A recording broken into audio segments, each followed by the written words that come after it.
Hello, my name is Jonah.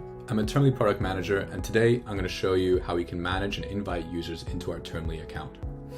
This is useful for teams who may want to invite designers, engineers, lawyers, and other people in their team to collaborate on consent management and policy building, but also useful for agencies who maybe work with a lot of different websites and customers and want to give them specific access to different websites and domains managed within a single account.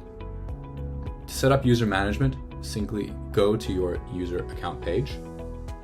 Here you can view a list of all users within your organization by name, email, the role they've been given, the websites they have access to, and the status of their invitation. To add a new user, simply enter their email and select which role you want them to have.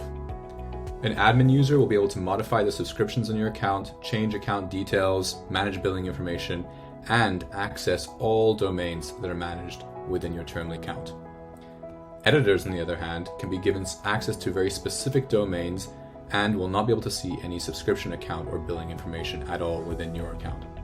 Here, I only have a single domain that's being managed within my Termly account. However, if I had multiple, I could select up to as many as I'd like for this user to be able to have access to. In this case, I'll save the invitation. An email will get sent to this person, and they'll be able to accept an invite and log in on their own accord.